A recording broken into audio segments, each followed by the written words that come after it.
एक मुलाकात ऐसी शख्सियतों के साथ जिन्होंने दिया है अपने जीवन को एक नया मुकाम।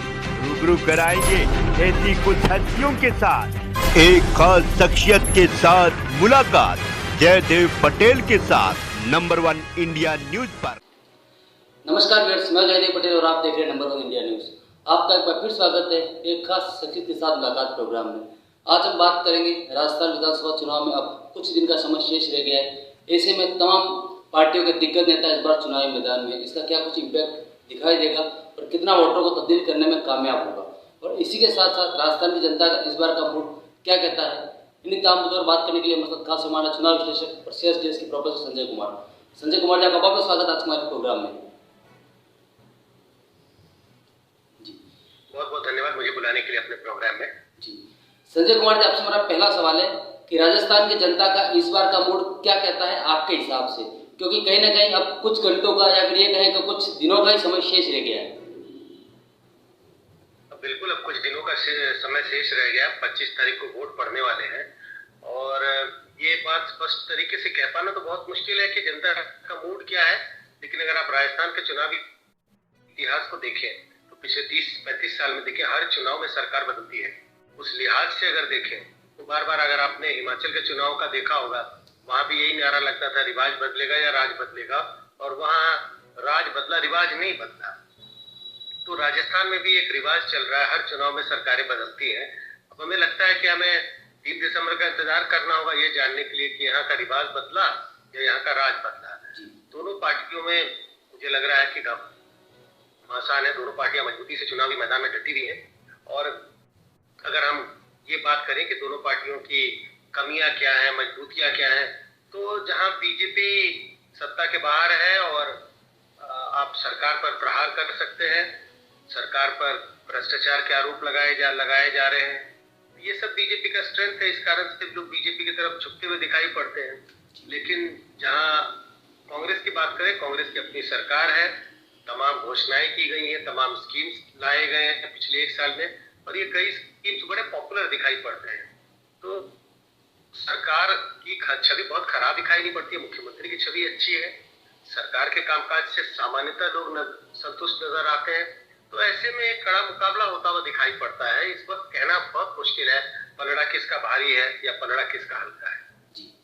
संजय कुमार जी, इस बार राजस्थान विधानसभा चुनाव से पहले सारे दिग्गज तमाम पार्टियों के चुनावी मैदान में है, चाहे प्रधानमंत्री की बात करें, राहुल गांधी की बात करें, मल्लिकार्जुन खड़गे की बात करें, या मायावती बहन की बात करें, या फिर अमित शाह की बात करें। तो ऐसे में इसका कितना कुछ इम्पैक्ट आपको दिखाई दे रहा है इस चुनाव में, और ये किस पार्टी के लिए कहने की बेनिफिशियल साबित होगा, ऐसा आपको लगता है? देखिए, अगर बीजेपी को देखें, उनकी चुनाव लड़ने की स्ट्रैटेजी क्या है, और कांग्रेस को देखें तो बीजेपी चुनाव को एक नेशनल परिप्रेक्ष्य में लड़ने की कोशिश कर रही है, और कांग्रेस के लिए ज्यादा फायदेमंद है कि वो चुनाव को लोकल बनाए। तो इस मद्देनजर, अगर इस नजरिए से देखें तो बीजेपी के लिए फायदा होता है कि वो बड़े नेता आए, चुनाव में प्रचार करें, बड़े मुद्दों को चुनाव में लाया जाए, बड़े मुद्दों पर वोट मांगे जाए।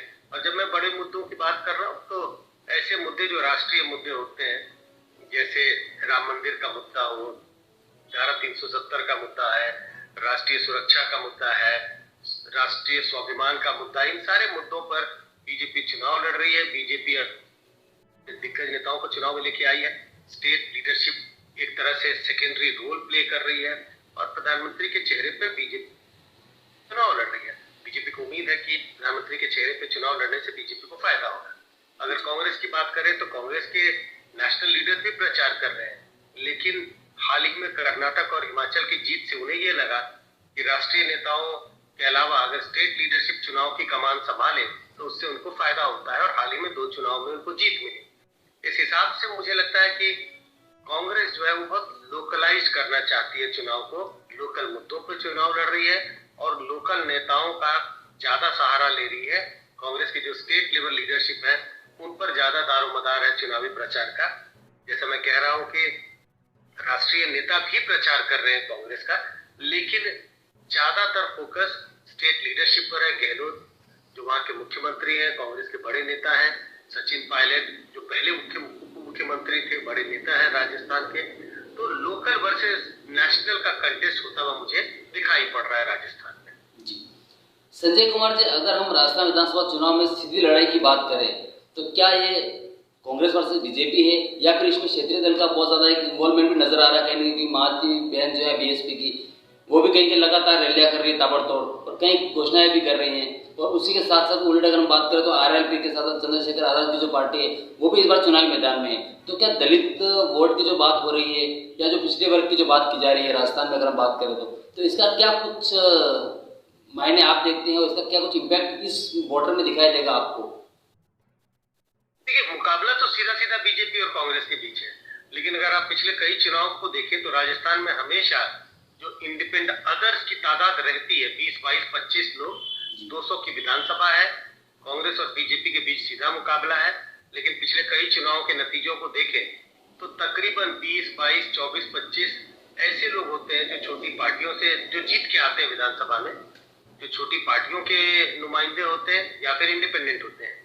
तो ये छोटी छोटी पार्टियां, आपने बीएसपी का जिक्र किया, आपने आरएलपी का जिक्र किया, तो बीएसपी एक समय में तो राजस्थान में बड़ी पार्टी थी। बड़ी पार्टी का मतलब उनके पास 10-12% वोट थे, लेकिन बीएसपी का जो जनाधार है वो हर राज्य में नीचे धीरे धीरे नीचे गिरा है। राजस्थान में भी कमोबेश वही होता हुआ दिखाई पड़ता है, उनका वोट प्रतिशत नीचे गया है। लेकिन ये जो तमाम छोटी पार्टियां हैं, चाहे आप एनसीपी की बात कर लें, आरएलडी की बात कर लें, समाजवादी पार्टी की बात कर लें, बीएसपी की बात कर लें, और तमाम जो निर्दलीय होते हैं, ये सब अलग अलग विधानसभा क्षेत्र में इनकी भूमिका रहती है। कहीं ना कहीं इनका अपना महत्व होता है। पूरे राज्य में तो बहुत प्रभावी दिखाई नहीं पड़ते, लेकिन अलग अलग क्षेत्र में इनका प्रभाव दिखाई पड़ता है। तो इन चुनाव में भी ये कहीं कहीं अपने क्षेत्र में प्रदर्शन इनका अच्छा रहेगा, लेकिन कुल मिला के ऐसा नहीं कह सकते कि किसी छोटी पार्टी का इतना वर्चस्व होगा कि वो सरकार बनाने या बिगाड़ खेल में महत्वपूर्ण भूमिका निभाए। मुझे लगता है सीधा सीधा मुकाबला कांग्रेस और बीजेपी के बीच ही है। जी, संजय कुमार जी, आपसे मेरा एक आखिरी सवाल है कि इस बार कहीं ना कहीं भारतीय जनता पार्टी की तरफ से इस चुनाव में हिंदू मुसलमान करने की भी कोशिश की गई है। चाहे हम कन्याकुमारी हत्याकांड की बात कर ले या और तमाम दूसरे जो इश्यूज हैं उसको भी रेज करके इस चुनाव माहौल में क्रिएट किया गया है।